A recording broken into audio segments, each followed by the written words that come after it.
Hello please, ये आज आपका 5th यूनिट है, स्टेट ऑफ मैटर। ठीक है, स्टेट ऑफ मैटर में सॉलिड, लिक्विड और गैस तीनों आते हैं। आपको यहां पर सबसे पहले गैसियस स्टेट के बारे में पढ़ना है, और सॉलिड और लिक्विड ये अपने को +2 में पढ़ना है। सीबीएसई बोर्ड में कुछ हिस्सा सॉलिड का इसके अंदर डाल दिया गया है, और थोड़े बहुत यहां पर लिक्विड के बारे में भी पढ़ना है। तो मेन पॉइंट यहां पर अपने को पहले गैसियस स्टेट के बारे में पढ़ना है। यदि हम लोग यहां पर गैस के बारे में बात करें तो उसका कोई एक प्रॉपर डेफिनेशन बनेगा, जो आप बचपन से पढ़ते आ रहे हैं। हम उस डेफिनेशन की बात नहीं कर रहे हैं। बचपन से आप पढ़ते आ रहे हैं कि भाई जिसका ना तो वॉल्यूम डेफिनिट हो और ना ही शेप डेफिनिट हो, उसे गैस करते हैं। हम लोग उसके बारे में बात नहीं कर रहे हैं। हम लोग यहां पर गैस के कुछ पैरामीटर्स के बारे में बात कर रहे हैं। कोई भी गैस होगा उसके 4 पैरामीटर्स होते हैं। नंबर 1 में number of moles, number of moles. Number 2 में जो गैस होगा उसका कुछ टेम्परेचर भी होगा। नंबर 3 में प्रेशर, और नंबर 4 की बात की जाए तो यहां पर हम लोग लेते हैं वॉल्यूम। तो यदि आपसे ये पूछ दिया जाए कि how many parameters of gaseous state, जो गैसियस स्टेट होते हैं इसके कितने पैरामीटर्स होते हैं, तो आपको याद रखना कि इसके 4 पैरामीटर्स होते हैं। Number of moles, temperature, pressure and volume. यहां तक समझ में आ गया? जो नंबर ऑफ मोल्स होता है, इस मोल को आप n से रिप्रेजेंट करते हैं। टेम्परेचर को आप T से रिप्रेजेंट करते हैं, कैपिटल लेटर में, याद रहे। स्मॉल लेटर में रिप्रेजेंट नहीं करना है, कैपिटल लेटर में रिप्रेजेंट करना है। प्रेशर को आप यहां पर P से रिप्रेजेंट करते हैं, और वॉल्यूम को आप यहां पर V से रिप्रेजेंट करते हैं।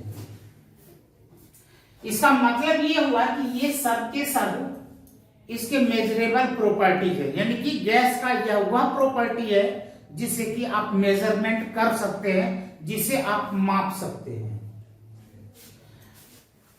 यदि हम लोग यहां पर 1 नंबर के बारे में बात करें, यानी कि नंबर ऑफ मोल्स के बारे में बात करें, तो इससे पहले वाले यूनिट में आपने पढ़ लिया है कि number of moles is equal to given mass upon molar mass, W/m। W का मतलब हो गया गिवन मास ऑफ सबस्टेंस, और m का मतलब हो गया कि जो भी आपको मास दिया गया है, जो भी सबस्टेंस यहां पर दिया गया है, उसका मोलर मास क्या है। जब आप इसे डिवाइड करते तो आपको नंबर ऑफ मोल्स मिलते हैं। हालांकि number of moles find out करने के लिए आपने कई अलग अलग मेथड पढ़े हैं। तो इसका मतलब कि एक मेजरेबल प्रॉपर्टी में यहां पर क्या गया, मास भी आ गया, या कह दीजिए वेट भी आ गया। ठीक है, अब जरा से इधर हम लोग आ जाते हैं, यह जो गैसियस स्टेट के मेजरेबल प्रॉपर्टीज के बारे में बात करने। अब यह जो गैसियस स्टेट है, इसकी जो मेजरेबल प्रॉपर्टीज है, वहां से अपने को मास का पता लगा। उसके बाद यहां पर वॉल्यूम के बारे में अपने को पढ़ना होगा, टेम्परेचर और प्रेशर। यही 4 चीज मैंने वहां पर लिए हैं। अब यहां पर मास का जो जनरली यूनिट होता है, SI यूनिट में हम लोग केजी लेते हैं। यदि SI यूनिट की बात करें तो वहां पर केजी लेते हैं, या फिर ऐसे CGS सिस्टम में आप ग्राम भी लेते हैं। फिजिक्स में आपने MKS system, CGS system, SI system, ये सब आपने पढ़ा होगा। तो मास का यूनिट आपको याद रखना है कि ग्राम और किलोग्राम, ये दोनों चलते हैं। अब ये जो वॉल्यूम है, वॉल्यूम का यूनिट मीटर क्यूब भी होता है, डेसीमीटर क्यूब भी होता है, लीटर भी होता है, सेंटीमीटर क्यूब, और सेंटीमीटर क्यूब को सीसी भी लिखते हैं। इस सी का मतलब हो गया सेंटीमीटर और एक सी का मतलब हो गया क्यूब। हालांकि इसको बोला था क्यूबिक सेंटीमीटर, यानी कि पहले जो सी है इसका मतलब क्यूबिक हो गया और फिर बाद में जो सी है इसका मतलब सेंटीमीटर होगा। ठीक है, तो यहां पर आपको एक रिलेशन याद रखना होगा। इस रिलेशन को मैं दोबारा यहां पर लिख करके आपको समझा रहा हूं। ये यहां पर आप लोगों ने नोट कर ही लिया है कि 1 मीटर क्यूब इक्वल टू होता है 1000 डेसीमीटर क्यूब या 1000 लीटर। इसका मतलब ये हुआ कि 1 डेसीमीटर क्यूब 1 लीटर के बराबर होगा। 1 डेसीमीटर, हाँ, 1 decimetre cube equal to 1 litre के बराबर होता है। और यह जो यहां पर मैंने लिख दिया है कि 1 लीटर इक्वल टू क्या होगा, 1 डेसीमीटर क्यूब होगा। और 1 लीटर में आप लोगों ने पढ़ा होगा कि 1000 मिलीलीटर होते हैं। 1 लीटर में 1000 मिलीलीटर होते हैं। और जिसे आप मिलीलीटर कहते हैं, जिसे आप मिलीलीटर कहते हैं, इसी को सेंटीमीटर क्यूब भी कहते हैं। यानी कि 1 centimetre cube equal to 1 millilitre. तो चाहे आप 1 सेंटीमीटर क्यूब लिखें या 1 मिलीलीटर लिखें या 1 सीसी लिखें, ये तीनों एक ही चीज है। और 1 लीटर में 1000 मिलीलीटर होते हैं या 1 लीटर को 1 डेसीमीटर क्यूब भी कर सकते हैं। ये दोनों पॉइंट्स आपके समझ में आ गए दीपक जी? ठीक है, अब बात करते हैं हम लोग यहां पर टेम्परेचर। जो टेम्परेचर होते हैं, बहुत स्टूडेंट्स यहां पर कंफ्यूज हो जाते हैं कि टेम्परेचर और हीट दोनों को एक ही समझ बैठते हैं। टेम्परेचर और हीट ये दोनों बिल्कुल अलग अलग चीज है। Heat is a form of energy but temperature is a state. It shows the hotness and coldness of any substance. यह केवल ये चीज बताती है कि कोई भी ऑब्जेक्ट कितना ठंडा या कितना गर्म है, यह एक उसके अवस्था को बताती है। तो यहां पर टेम्परेचर अलग चीज होता है और हीट अलग चीज होता है। वो अलग बात है कि जहां पर टेम्परेचर इंक्रीज, जहां पर यदि किसी सिस्टम को हीट एनर्जी प्रोवाइड किया जाएगा तो उसका हीट, वहां पर जो उसका टेम्परेचर होगा इंक्रीज हो जाएगा। और यदि किसी से हीट एनर्जी रिलीज हो रहा है तो उसका टेम्परेचर डिक्रीज हो जाता है। तो जो टेम्परेचर होता है वो हीट एनर्जी के ऊपर डिपेंडेंट होता है। ठीक है, लेकिन यहां पर टेम्परेचर अलग चीज है, उसे हीट ना समझे। अब यहां पर जो टेम्परेचर होता है इसके 3 अलग अलग स्केल्स होते हैं, यानी कि मापने के 3 अलग अलग सिस्टम होते हैं। एक होता है सेंटीग्रेड, जिसे कि सेल्सियस स्केल कहा जाता है। हालांकि ये जो कुछ भी मैं पढ़ा रहा हूं इसमें से एक भी क्वेश्चन आपके पेपर में नहीं पूछे जाएंगे। ये जो भी मैं पढ़ा रहा हूं इसमें से यदि आप ये सोच रहे कि मेरे पेपर में आएगा तो बिल्कुल नहीं आएगा। और यदि आप ये सोच करके वीडियो बंद कर देते हैं कि जी मुझे नहीं देखना है क्योंकि पेपर में आना ही नहीं है, तो ये भी सुन लीजिए कि जब तक ये नहीं समझ में आएगा तब तक चैप्टर समझ में नहीं आएगा। तो चैप्टर समझ में आए इसलिए ये समझना जरूरी है। समझ में आ गया क्या? तो यहां पर याद रखिए कि एक होता है सेंटीग्रेड, जिसे कि सेल्सियस या डिग्री सेल्सियस कहते हैं। इसे आप इस तरीके से रिप्रेजेंट करते हैं, डिग्री सेल्सियस। जो फ़ारेनहाइट होता है इसे डिग्री फ़ारेनहाइट इस तरीके से रिप्रेजेंट किया जाता है। और जो केल्विन होता है इसे सिंपली के से ही रिप्रेजेंट करते हैं। एक होता है डिग्री सेल्सियस, एक होता है डिग्री फ़ारेनहाइट और एक होता है केल्विन। हालांकि यहाँ पर आपको एक चीज और भी याद रखने होंगे। हाँ हेलो प्लीज। अब यहाँ पर इन तीनों के बीच में एक रिलेशन एस्टेब्लिश करते हैं। हालांकि जो एसआई सिस्टम में हम लोग टेम्परेचर की बात करते हैं वहां पर यूनिट हम लोग केल्विन लेते हैं। केमिस्ट्री में आप कहीं भी टेम्परेचर यदि यूज कर रहे होंगे, कोई भी न्यूमेरिकल होगा, कोई भी क्वेश्चन होगा और वहां पर टेम्परेचर आ गया, चाहे वहां पर टेम्परेचर आपको डिग्री सेल्सियस में दिया गया हो या फ़ारेनहाइट में दिया गया हो, उससे पहले आप केल्विन में कन्वर्ट करेंगे तभी कैलकुलेशन करेंगे और तभी आपको सही आंसर मिल पाएगा। तो हमें यहाँ पर ये जरूरी हो गया कि टेम्परेचर को एक स्केल से दूसरे स्केल में कैसे चेंज किया जाता है। तो यहाँ पर नॉर्मल सी बात आप याद रख लें कि यदि मैं यहां पर लिख दूं डिग्री सेल्सियस टू केल्विन, यदि आपको डिग्री सेल्सियस में टेम्परेचर दिया गया है और उसे केल्विन में बदलना है, ये बिल्कुल इजी है। आपको सिंपली यहां पर क्या करना होगा, जो डिग्री सेल्सियस आपको दिया गया है,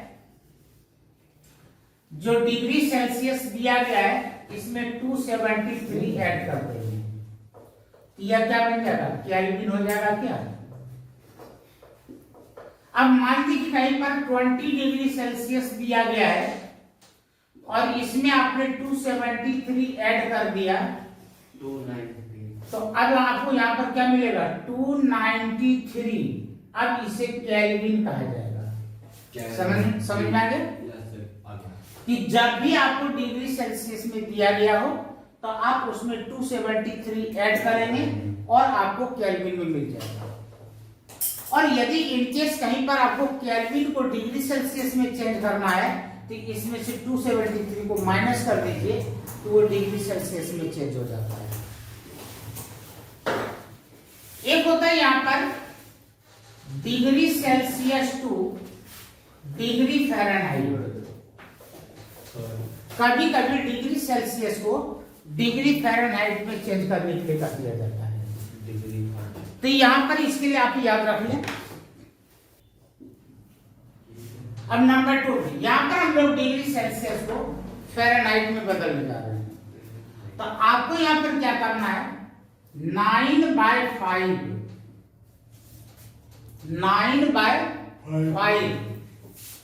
इंटू डिग्री सेल्सियस और प्लस में 32, 9/5 इंटू डिग्री सेल्सियस प्लस 32, ये क्या बन जाएगा, ये बन जाएगा केल्विन, सॉरी ये बन जाएगा डिग्री फ़ारेनहाइट। यानी कि आप डिग्री सेल्सियस को डिग्री फ़ारेनहाइट में बदलना चाहते हैं। तो यहां पर भी एक छोटा सा एग्जांपल लेकर के देख लेते हैं कि यदि आपको यहां पर 20 डिग्री सेल्सियस दिया गया है और वहां पर आपसे कहा जा रहा है कि इसको डिग्री फ़ारेनहाइट में बदलो, तो आप यहां पर इसके लिए क्या करते हैं, 9 आपने लिखा, नीचे में 5 और डिग्री सेल्सियस की जगह पर आप 20 और प्लस में क्या होगा 32 होगा। ये इससे कट हो गया, कितना आया 4। 9 को 4 से मल्टीप्लाई करेंगे कितना होगा 36 और 36 प्लस 32 कितना हो गया 68। अब यहां पर आप लिखते हैं 68 डिग्री फ़ारेनहाइट। समझ में आ गया यहां तक, किन्हीं को कोई डाउट। अब इसका उल्टा कर लेते हैं।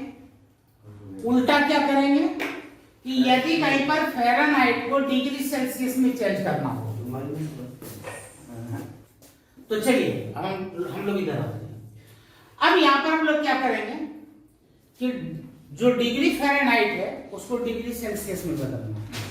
तो आपको यदि केवल एक फॉर्मूला ये मात्र याद है तो दूसरा भी याद हो जाएगा। आपको करना क्या है कि जस्ट रिवर्स कर रहे हैं तो जो यहां पर नीचे है उसको कर दो ऊपर, और जो ऊपर है उसे कर दो नीचे। जो बाहर है वो, ठीक है, जो बाहर है उसको करो अंदर, जो अंदर है उसको करो बाहर।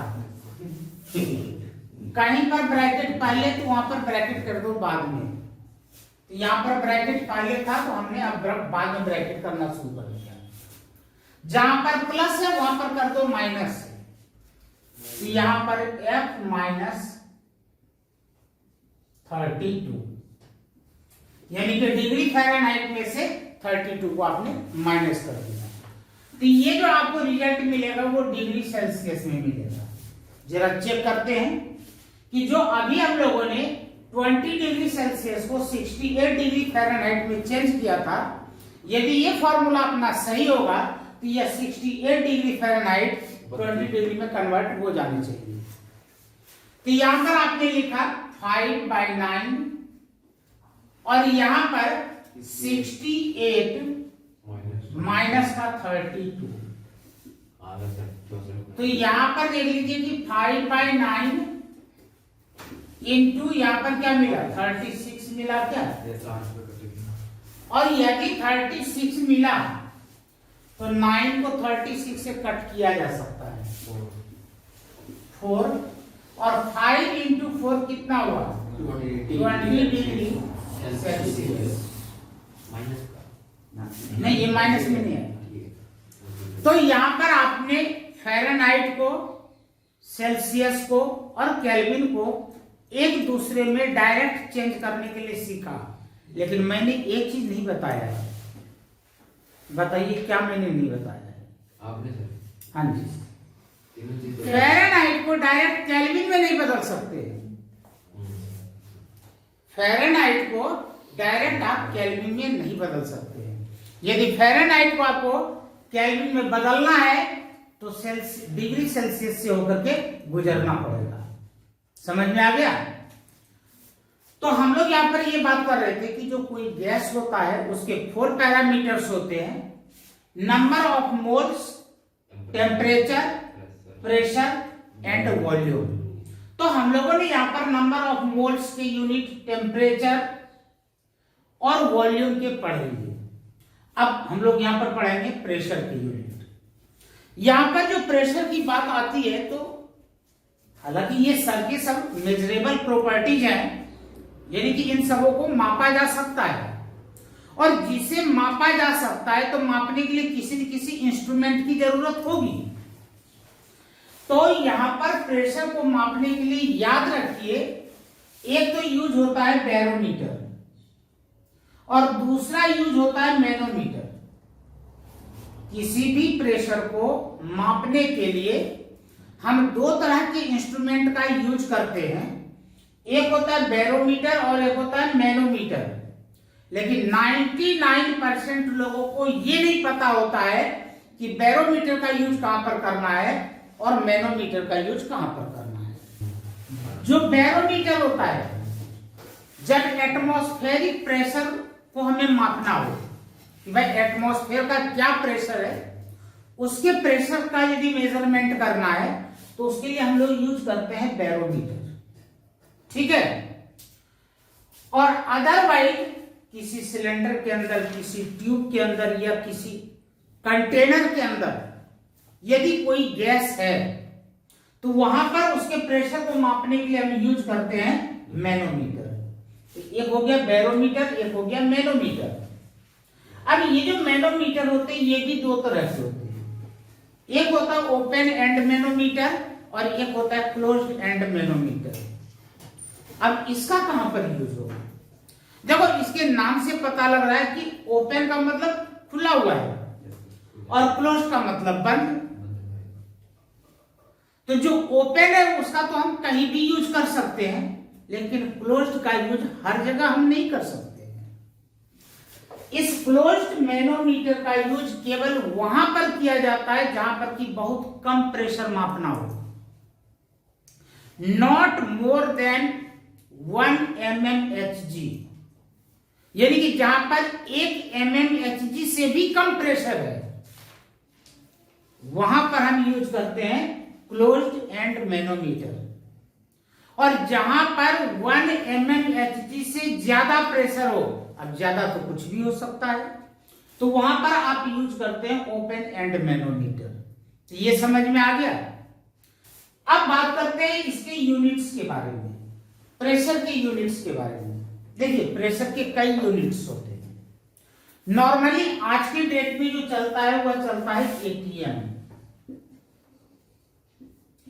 अब एटीएम का मतलब वो मशीन में डालने वाला और पैसे निकालने वाला नहीं, ठीक है। एटीएम का मतलब यहां पर हो गया atmospheric pressure. Atmospheric pressure, atmospheric pressure का मतलब पहाड़ी पर के एटमॉस्फेरिक प्रेशर से नहीं है। जो हमारा ग्राउंड लेवल है, जो सी लेवल है, वहां से इसका मेजरमेंट करते हैं। किसी भी जमीन की ऊंचाई या गहराई कहां से मापा जाता है? सी लेवल से मापा जाता है, ठीक है। तो जो सी लेवल के ऊपर जो एटमॉस्फेयर का प्रेशर होता है, सी लेवल के सरफेस में जो भी हमारा ग्राउंड है, वहां पर जो एयर का प्रेशर पड़ता है उसे कहा जाता है 1 एटीएम। इसे कहा जाता है 1 एटीएम। इसके अलावे mmHg, cmHg, टोर, पास्कल, बार, ये सभी इसके यूनिट हैं। जब तक इन सबों के रिलेशन के बारे में आपको नहीं पता लगेगा, आप भूलते रहेंगे, याद करते रहेंगे, एग्जाम में गलतियां करते रहेंगे। तो चलते हैं अब इसके बीच का रिलेशन समझने के लिए। एक्चुअली यहां पर बैरोमीटर में क्या होता है, इसके अंदर मरकरी लेते हैं Hg, और एक ट्यूब लिया जाता है जिसका एक शिरा बंद रहता है और एक शिरा खुला रहता है, और इसके अंदर भी मरकरी भर करके ऐसे उल्टा कर दिया जाता है। एक ट्यूब है, मान लो कि ये हमारे पास ट्यूब है, इसके अंदर हमने मरकरी भर दिया और यहां भी मरकरी है, और इसको उल्टा करके इसके ऊपर रख दिए। अब ग्रेविटेशनल फोर्स के कारण यह मरकरी कुछ लेवल तक तो नीचे आता है, और जहां पर इसकी हाइट यहां से यहां तक 76 सेंटीमीटर, जहां पर भी होगा सेंटीमीटर, में 76 सेंटीमीटर, इतनी हाइट पर ये आकर के रुक जाता है।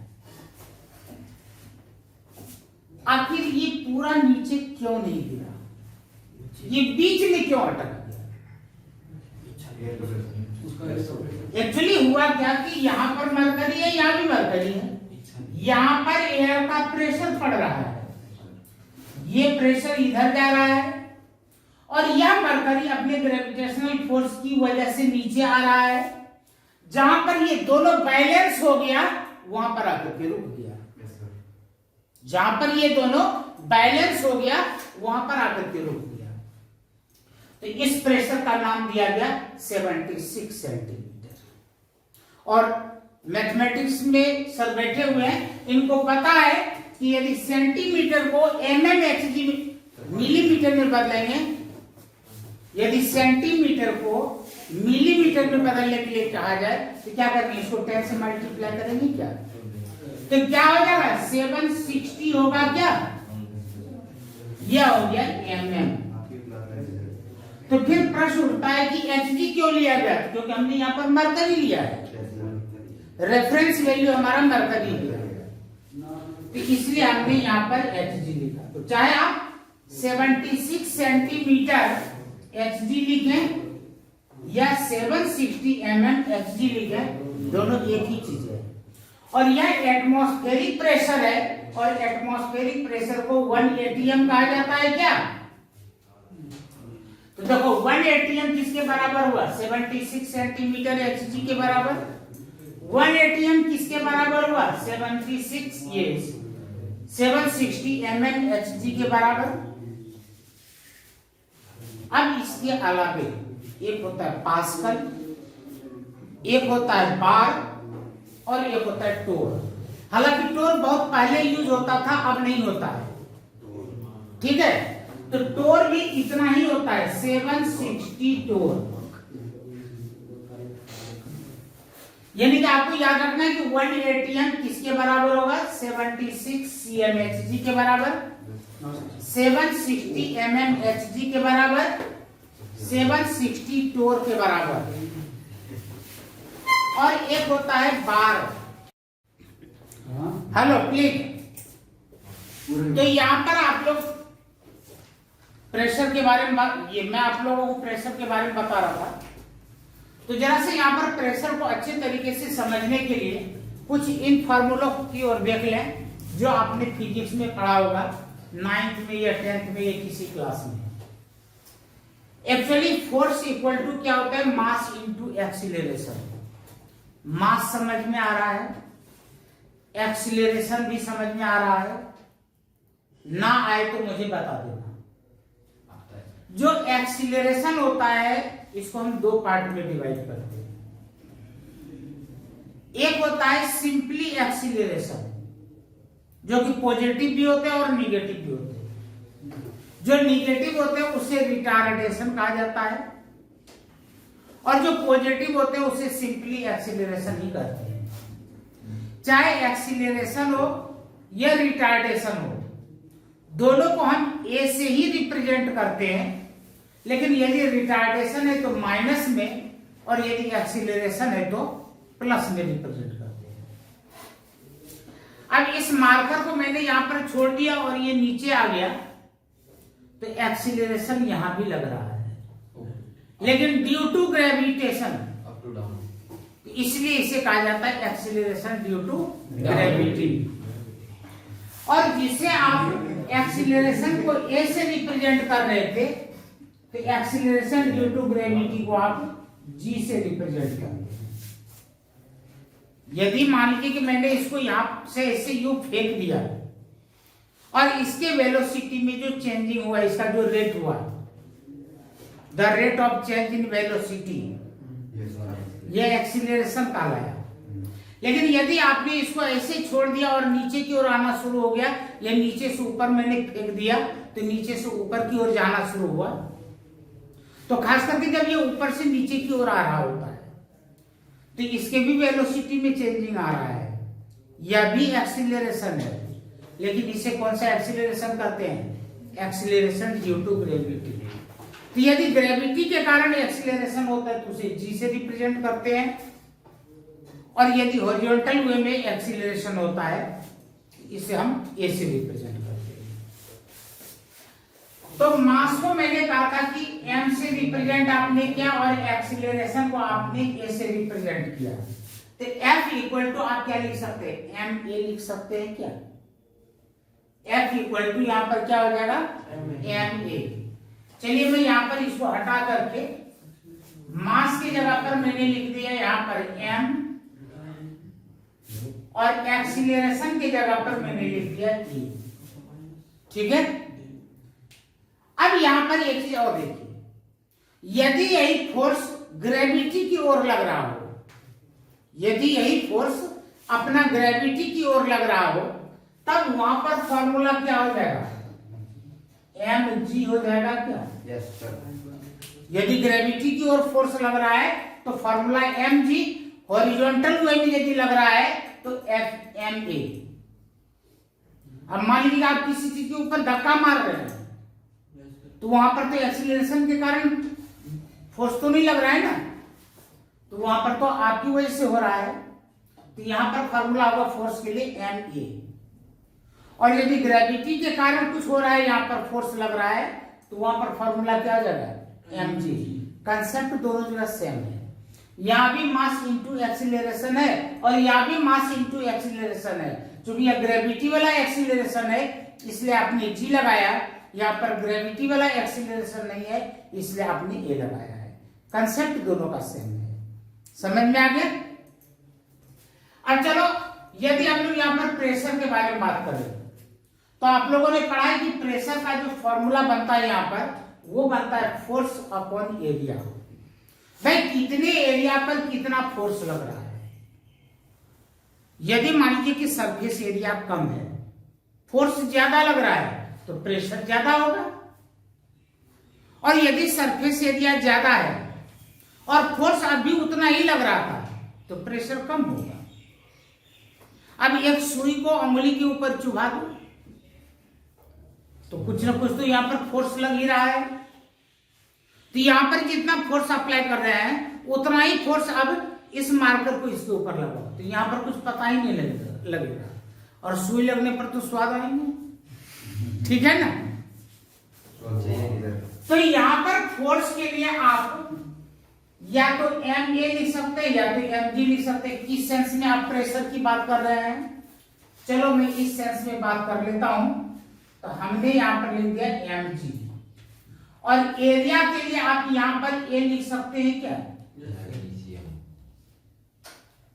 चलो मैंने एरिया के लिए हमने यहां पर सिर्फ ए लिख दिया, इसीलिए मैंने ये वाला नहीं लिया, नहीं तो फिर इस ए में और इस ए में कंफ्यूजन हो जाता। तो यहां पर ए का मतलब हमारा क्या हो गया, ये एरिया हो गया। और फोर्स के लिए हमने यहां पर क्या लिया, एम जी। तो प्रेशर का फॉर्मूला क्या बना, M G upon A, M G upon A.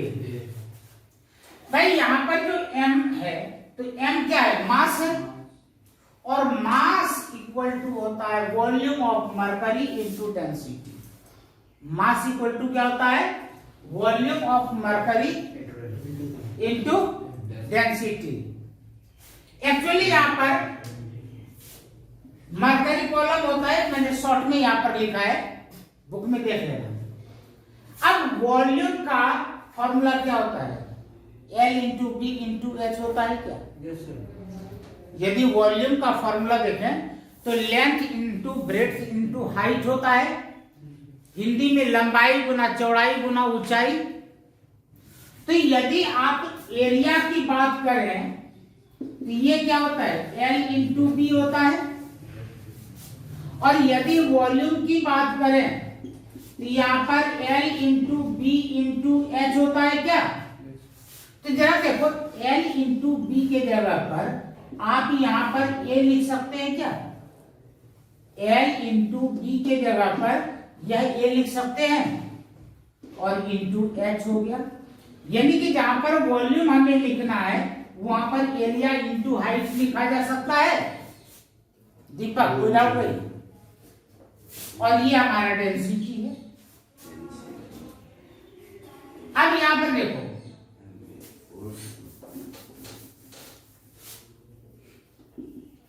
m equal to area के लिए आपने a लिखा, हाइट के लिए आपने h लिखा, डेंसिटी के लिए आपने क्या लिखा, d लिख दिया।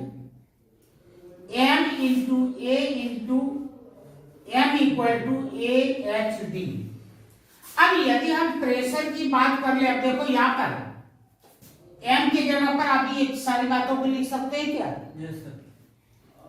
m की जगह पर आपने रखा a h d और into g divided by a। यह क्या है, एरिया है, और यह भी a क्या है, एरिया है क्या। तो फॉर्मूला क्या बना, h d g। अब देखो प्रेशर का फॉर्मूला हमें मिला एच डी जी। अब यहां पर एच क्या है, तो यहां पर एक कॉलम है, एक ट्यूब है।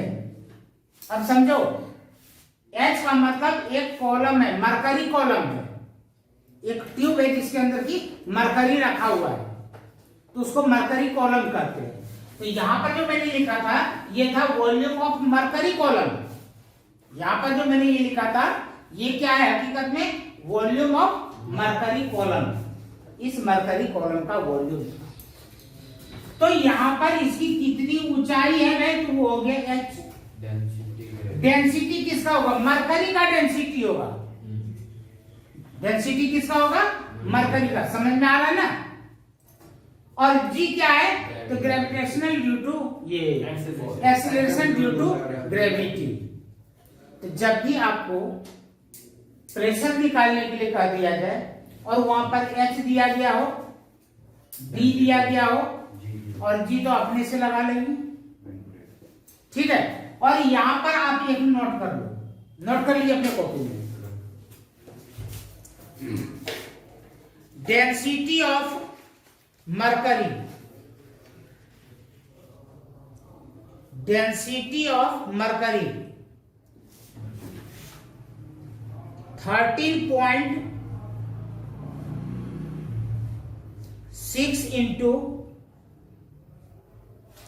10 टू दी पावर, 10 टू की पावर हाँ 10 टू दी पावर 10 के ऊपर power 10 to the power 3 KG per metre, KG per metre. अब इसको ग्राम पर सेंटीमीटर में बदलना तो फिर बदल लेना। कोई डाउट यहां तक? आगे चले तो मुझे लगता है कि ये जो 4 पैरामीटर्स थे इसके बारे में आप लोगों को अच्छे तरीके से जानकारी हो चुकी है।